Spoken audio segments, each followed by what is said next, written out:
to your talk, Aaron. Okay, let me try to play with this. And my first proposal is that if you actually are tired, as we all know, we cannot concentrate more than 45 minutes. So please feel free to grab a drink and also like coffee, just as what Victoria did. Okay, yeah. So today I'm going to actually talk about this interesting topic which has been already mentioned by Stefan and many fellows in the morning. And I'm actually pretty happy but also unhappy that this year this sovereignty and autonomy talk actually comes back again for this subject, which actually brings a lot of interesting controversial because the subject is quite old. And nowadays, I got actually new requests in Netherlands from all kinds of companies about, okay, now we actually have sovereignty, and how can we do actually edge AI? So I told them that basically, sorry, I did that a few years ago. This is like 5 years ago with PostNL, which is like DHL in Germany, about actually how edge AI can already help general transport service for the last mile acceleration. So this is actually already done. And I'm not quite sure what kind of things actually people are expecting this edge AI becomes a new hot keyword, but this is actually the talk for today that we want to show you something about edge AI, but from a different perspective. So this is actually the first thing I want to bring up. The disclaimer is that for the 25 minutes, it won't make any one of you here become really a kind of experts on edge, no AI, even though some of you are already experts, but then at least I cannot make this guarantee just by, throw you with all the content I have. But anyhow, I think there is actually interesting things that I would like to share. That is actually about the experience I have. And then I think Albrecht already bring up the Dunning-Kruger curve in his talk. So I think this is something I want to actually show you here. So what I'm actually going to talk about is also the way how I actually go through this curve when I'm doing the edge AI research for the past 10, 11 years. And then you are going to hear a lot of things. And then also, how I connect into the service-oriented community. There is actually one keyword I want to highlight. That is about all the stakeholders that we have to know about our clients. And then this is actually the things I want to bring you about KYC for today. Because what you are going to hear is that I have a lot of things I learned over the years. That is actually the way how I understand better what is actually the edge is about and what does edge AI actually can do but also cannot do. And then so of course this is clearly nothing about all kind of interesting similar concepts. But then maybe the first thing about reverse the profile a bit. So if you actually want to understand what I'm talking about, my profile probably gives you a little bit about where I stand. So currently I work in Netherlands, and I also have just briefly appointments permanently in computer science in Helsinki. So over the past, I would say 19, 20 years, I have worked across different countries, different continents, where I actually did my studies in Finland, in UK, and also worked in the US about all kinds of mobile computing, IoT, and then I also worked in Munich for the BMW lab for a couple of years before I moved to Netherlands. So this is actually my trajectory about all the edge AI stuff actually started from this phase. Oh, sorry, backwards. That's actually about, I would say, about 10 years ago when I moved to Germany, where actually people start looking at how to make the self-driving possible to actually support it by road infrastructure. And then that's where actually the old Cisco fog computing, edge computing concepts comes into being. And then we actually started investigating this subject directly from there. And then some of the things I want to talk about is also when I had my sabbatical in ETH a few years ago, we actually encountered a couple of interesting challenges there about where should edge AI actually really move ahead. And you are going to hear a little bit of insights that what we actually are currently taking this forward. So anything actually I talk about today clearly is not just about what we are doing in the Netherlands nor Germany, but a little bit kind of global perspective. So, as I can already said, I would like to actually, as a first time coming here from TU Delft, we introduce maybe just one sentence about the university. It is an interesting university in terms of engineering because we are actually highly ranked in the EU for many years. And what I'm talking about here is actually not about the university, but about the PhD defense. I think some of the colleagues in the room probably have already been into Delft or into Netherlands for the defense. And I would say if you have never been there, definitely try it next time, because in the PhD defense in Netherlands, everyone has, the candidates have sidekicks. So for PhD candidates in the room, if you have never seen that, probably you should actually try to get actually some of the experience before. So in that sense, yeah, a little bit about the things we are doing now, a little bit moving towards the edge. So I have been doing recently as the chair for ACM-SAC and IEEE Edge as the TPC chair and I would say the general chair. So I would like to say that there is actually an interesting declining of the people's interest into edge, which is a good thing, because I would say that's actually a natural evolvement. What the whole edge computing concept should evolve. I think probably Sharon could agree with me a little bit more. So this is what I'm going to actually bring you a little bit more. So yeah, interesting speaking. So if you actually mention these keywords, Delft is actually here, but this is actually the global engineering ranking of the university. I would say last year or the year before. So, all right. As I already mentioned, the group I'm actually belonging to, where I'm actually now the director of the CPI lab, we have been doing a lot of things. So before we actually go to the real kind of the dilemma, I'm going to drop you something that's a little bit interesting for you to see. So there is actually something about continuum we have been already hearing in the morning today, and there are many things actually behind this. So this is one of the pictures we actually proposed a few years ago together, with colleagues in the Lorenz workshop, I think where Christian, Sharon, and many of the people I know in the room actually are involved. So for this continuum, there is actually a lot of things you can do. I'm going to show you just some few examples what we have been doing across the different spectrum of the devices along the way. So for the first part, when you look at the small devices, there were actually many things actually small and unsafe. One of the things actually we have been looking into this spectrum is that we would like to make it safer. And at the same time, when you want to bring distributed intelligence onto those small devices, we have to make them actually really actually explainable and at the same time also safe. And then in the middle part, that's where normally the edge resides. For this part, I think there is an interesting challenge is that for when we actually throw intelligence onto the edge spectrum, there is a constant debate how to actually make them actually reusable and at the same time to avoid all kinds of potential bias and potentially the large language model hallucination problems on the edge devices. And then we have been doing quite a lot in the previous years on this regard. And then the last part, very quickly, about we still cannot actually throw away the cloud. So on the cloud, there were many things actually we need to be very careful, is that at least we have to be sustainable in the future for the evolvement of AI. And then this is where actually in the past few years we have been investigating a lot about how to actually make computing and AI inferences on the kind of a hybrid AI cloud part also sustainable. All right. I guess my talk is about edge dilemma, so I throw you a lot of things here. The question comes back. So I guess many people in the room are looking at me, there is a lot of research I've been doing, but then is this edge AI a real thing or not? Yeah, is that actually just research or something just purely by paper? So I'm going to just drop you one or two things. As computer scientists and engineers myself, I would like to actually tell everyone in the room, if you have been dealing with edge or not, in the past 3 years, those are all the vendors that actually jumped on the wagon. So as you can see here, from all kinds of hardware, software management framework, and also development framework. So basically all the companies that we have been either loving or complaining about have already been all into this part.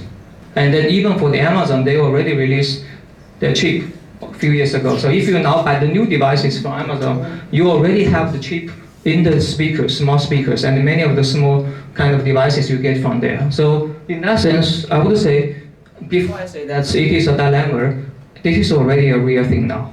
So in that sense, it's never just something that is published by research groups about scientific concepts. So this is actually with real devices and real software. And then so hardware-wise, I think I will actually mention this one. So all the things actually on this picture has been already on the market now. So from the small-scale devices, actually people have already been playing with, and then up till there to all the operator-grade devices. So as you can see here, this is actually a full spectrum, not just only for the scientific experiments, even for the telecom operators. We have already seen lots of deployments of edge computing type of concept and hardware deployed there. And then now actually back to the edge AI part. So for edge AI, there is actually a lot of research if we actually want to understand what is the dilemma all about. So for edge AI, there is actually a big concept about different kind of things that you can do on the edge. So all those building blocks are already very solid, mature research agenda on landscape. And as you can see here, so I have been in this domain for a while, and I wrote a book about this edge computing myself. So which is actually something that I see there is a lot of involvement, but at the same time we are actually approaching kind of I would say the optimal upper boundary what edge can achieve nowadays. So this is where the dilemma actually begins. So if actually everybody look at this picture, you probably can see that typically what edge has been positioned in the landscape, typically computing-wise, is actually somewhere in the middle. And then one of the conception actually, when edge comes out, is that people tend to think this is potentially a cloud killer. And then this is actually one of the things actually gets people actually really struggled. Yeah, so this is my question actually for everybody in the room. So every time when I talk actually about edge computing in the conferences, I get this question all the time. So what is the killer app on the edge? And then this is actually some of the things actually constantly coming and probably also on your minds. So I would actually say that there is no app actually nowadays on your mobile phone about edge. But then that is not the whole thing about actually this whole dilemma of edge. Because like Christian and also Stefan and also Sharon mentioned that there are actually many advantages of edge that they can bring. One of the first thing about edge is that they have latency benefits, which is one of the strongest ideas at the beginning, in the early years. And then the other thing in recent years, people actually talk about sovereignty, data autonomy. People talk about actually the data piracy. And then as you notice, I put a question mark here, because this is also the other dilemma edge AI has been struggling with. So first thing first, for latency part, we have been doing research in recent years, discovered that actually there is actually a latency benefit, but at the same time, latency is not the most interesting beneficiary and also the killer app on the edge. Because there are many things, considerations, and especially about the geopolitical kind of restrictions nowadays, that latency actually has been already kind of faded out in the argument. The second part about this part is about privacy, and this is something I'm going to show you in the next slides. And then the interesting part for everyone in the room is that the dilemma lesson is that edge AI has been given a lot of promise over the years about they have the benefits of latency and privacy, but then there is always a problem is that the edge actually gives very interesting kind of dilemma is that sometimes if you expect edge to do a lot, it may actually end up into actually a kind of something surprised you, maybe not above your expectation. And then this is actually one of the things for today about the dilemma of edge I want to show you today. Okay. The first case about edge dilemma, this is actually one thing I did myself a couple of years ago when I was struggling myself about what is the interesting case that you can do it on the edge, when there is actually a cloud and when there is already a lot of things on the IoT. And then as you know that many years ago, there is actually an interesting kind of a phenomenon, everybody is struggling. And at that time, when we actually are talking about keeping track of mobility of people in the city, Google and Apple have done in a very kind of, I would say, cloud mobile-centric way. So basically, they actually give kind of apps for everyone to install, and then they get your mobility kit. And then during that time, I was actually thinking about, if we actually can claim something on the edge, what can we do? And then this is actually, at that time, we did actually an interesting development about, what can we do on the edge to support any interesting citywide mobility tracking. And then this is actually turned out to be an interesting kind of a trial I did, because we actually pick up a couple of devices, and then the motivation is that we want actually to be passive, so it doesn't have to introduce anything actually people have to install in your devices. And at the same time, we would like to strike a balance about accuracy and at the same time also privacy. And then what we actually did is also quite quick and dirty. So we actually played with the software-defined radio at that time. We basically turned the radio frequency we're monitoring to one of these base station frequencies where we can actually intercept a lot of base stations broadcasting messages. And then by doing so, actually, surprisingly, we throw basically 10 devices across a very big European city for about half a year, and we're already collecting around 1 million data points, different devices across the city. And then as you can see here, we have actually collecting a lot of data sets in this kind of diagram, and then the system we actually built are very close to what Apple and Google did during that time. And I would like to argue that, because not everybody has Apple, iPhone, and not everybody has Android, the data we have here actually are more representative for the real distribution of the city movement. And then this is actually, when we have this result, we actually immediately think, okay, we have actually interesting kind of a edge computing kind of service.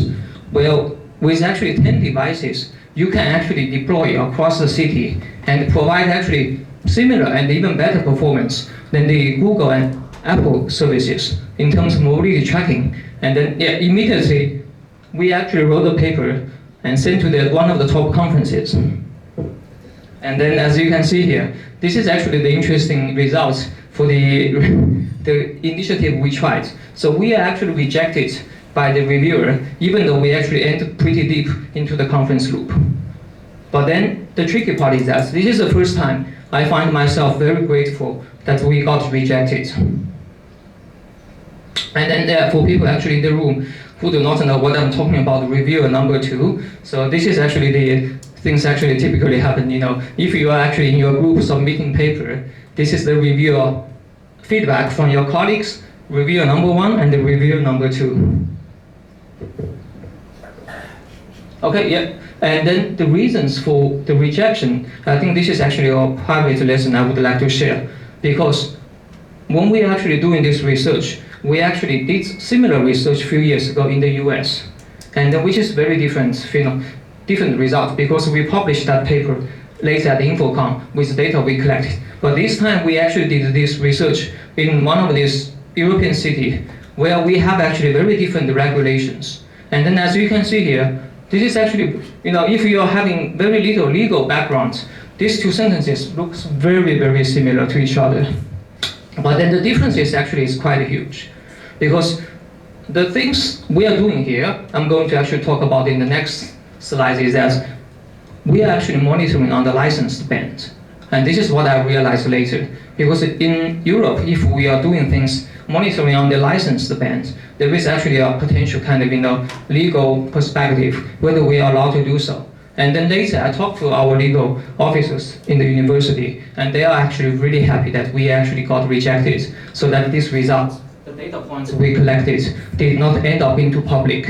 So this is a surprise, because I think the system we built, I was actually very excited, because sounds like a very elegant solution with hundreds box type of devices. If you have 10 of them, you can monitor in a city like Berlin, Munich, or Amsterdam, just getting very good results. But then in the end, we actually hit this privacy part, pushing us back.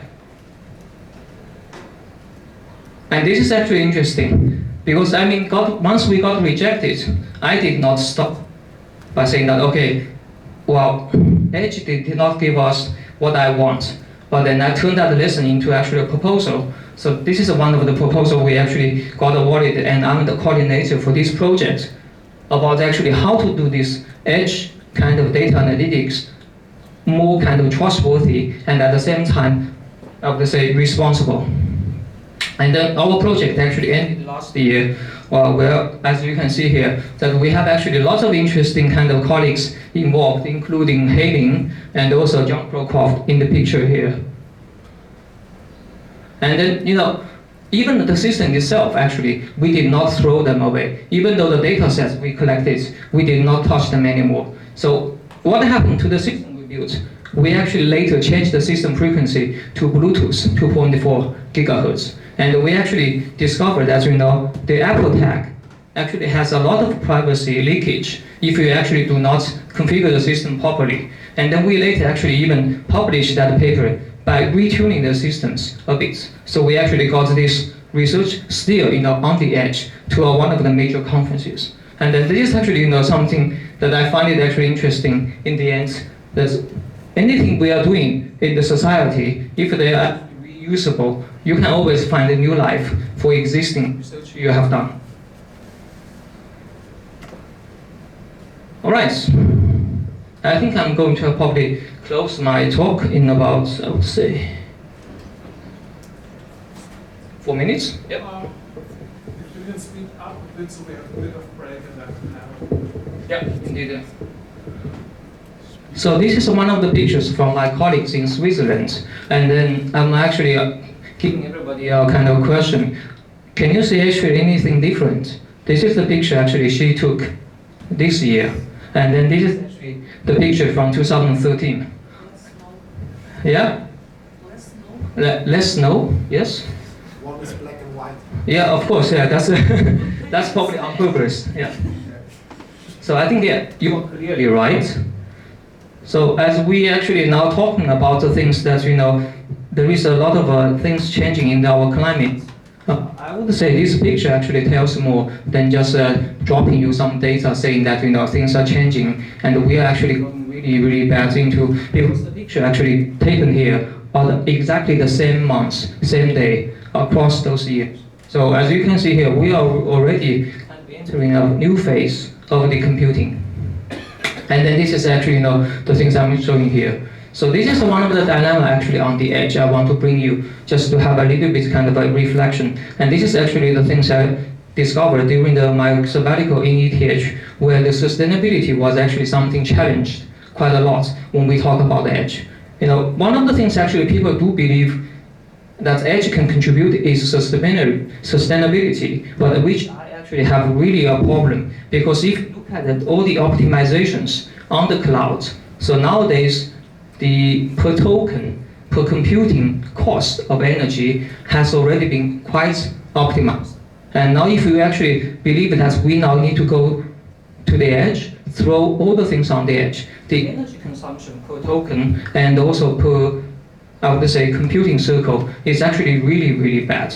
And then I would actually argue that bring edge computing into actually the next level by doing a lot of large language model stuff on the edge is really going to make our life more towards this direction rather than the other way around. And then this is actually a few data points I want to show you. So nowadays, if you look at actually the potential training cost of the, maybe not the most latest one, even actually 2 or 3 generations back, it is already pretty high. So this is, we're talking about million here.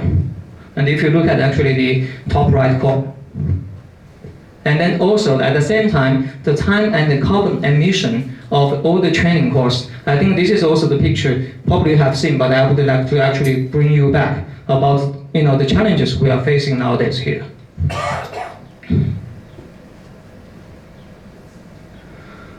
So this is the reality now we have. We are actually really craving for energy, and then we are really running out of that. And then one of the jokes I typically make is that if you actually nowadays calling from your mobile phone to generate certain kind of video, so 1 minute of that type of video generated is actually nowadays equal to, or probably even higher than 30 hours when you actually play on the games console, like PlayStations. So this number actually is quite shocking, but it's actually pretty close to reality nowadays. And then I would say this is actually the problem with energy on the edge, because when you're actually talking about energy on the edge, there is actually typically a very interesting problem, and which is actually something that people tend to ignore. So we want to actually save energy on the edge, but then the dilemma is that on the edge, sometimes you have actually lots of conflicts of interest. So for example, if you are on the car with accidents approaching, do you favor actually energy saving or actually better safety? So I think this is actually one of the challenges on the edge for energy side. And the problem is that, unfortunately, there is no free lunch. So I have one student on this subject in the past few years, and I would say at the beginning we want to actually strike both, and that almost killed that PhD student. So even though he graduated last year, as you can see a couple of familiar faces on the picture like Martin van Steen, but I can tell you that the whole journey actually turned out to be very chaotic, because for the first 2-3 years, basically our students has no paper, and then only after we have turned the subject a little bit. In the last year, he actually published about 8 papers in the last 1.5 years, and we actually get him through. But then this is actually something that I learned very painfully, that even if you want to do energy saving research on the edge, there is actually not a single way, because there are, as you see here, just safety is already one of the conflicting requirements, but we have actually even more of that. And then the final thing I want to actually make is that the whole point here is that we really need to actually strike a balance, even if you want to actually save energy on the edge. The whole point is that instead of pushing everything on the safety critical ones, you can actually look at all the multimedia and the potentially interactive traffics, where you actually can save a lot of energy by reduce the kind of the accuracy, because human can tolerate performance drops in terms of certain kind of a visual 4K to 2K and to actually HD image quality, but then you actually can save a lot of energy out of that. And then, but of course, the challenge always in this regard is that how good is good enough? And this is actually what saved my PhD students in the end by answering this question. And then, of course, we actually made a publication out of that later together with many colleagues. And this paper actually got featured on the internet computing in one of these issues. It's about what we actually should design computing system research by rethinking the challenges of climate crisis. And then this is also something I learned. Every time when I got pushed back by the research, I actually try to turn that into an opportunity. So we actually later, by turning all the lessons I learned by that PhD students, and we got a new award this year, starting in September, about these projects, which is about generative AI sustainability. And then that's actually at least the dilemma itself actually does not actually stop research, because on the other hand, you can always say it is opportunity, but at the same time, you actually need to actually really turn that into actually something valuable out of that. So that's actually something that I'm going to highlight. That I'm actually quite anticipating what we can do in the future on this regard. Okay, few slides for the final words. The edge for the future. So the question here is that you actually have been hearing me that we need to throw a lot of things onto the edge. But then the problem is that, do we actually solve all the problems, or it actually creates more problems? And then I would like to say that for the future, we have a lot of data. And then nowadays people are already complaining that the original dream is that we have garbage in and gold out. But then the problem is that typically this is the other way around. So garbage in and garbage out. And then nowadays, as you know, when big tech companies are trying to actually fully utilize the data on the web, the next generation of data actually come from every one of ours.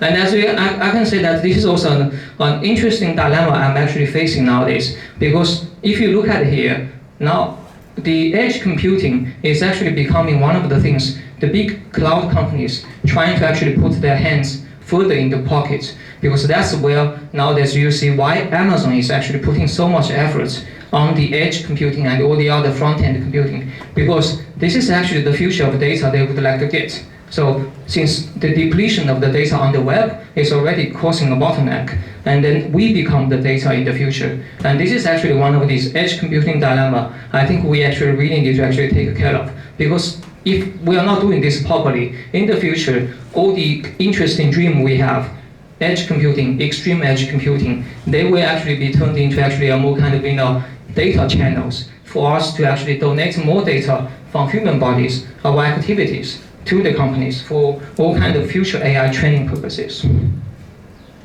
And then this is actually the subject. I think I overheard some of the things today about actually some of the ideas nowadays on the edge. I want to say this is actually an interesting concept I want to highlight. The unlearning on the edge or on the IoT devices. If you have never heard about this, this is actually one of the potential kind of a data privacy. This mic is killing me, so anyhow. One of the things actually on the edge I would like to highlight is that, for edge unlearning, we would like to bring more attention about potential data privacy, but we have to really handle this in a very careful way. And then this is probably one of the things I want to highlight is that even if actually we can do machine unlearning on the edge, the challenges still remain that how can you actually verify it? So if the company actually tell you they actually can remove the data from the models they trained based on your organization and your personal data, the verification accountability of that is actually a very serious challenge. And then with that kind of spoken, I think I will actually just finishing the final statements. So the final AI continuum, I personally think that it is actually not about we are learning fast, but we have to actually really think about how to actually do unlearning even better. Okay, yeah, so that's I thought. Okay, thank you very much. We are lagging a bit behind, so the staff will build up the buffet for a quick coffee break, and I suggest something like a quarter to meet again, and then starting to resemble the pen. Thank you very much, and see you then.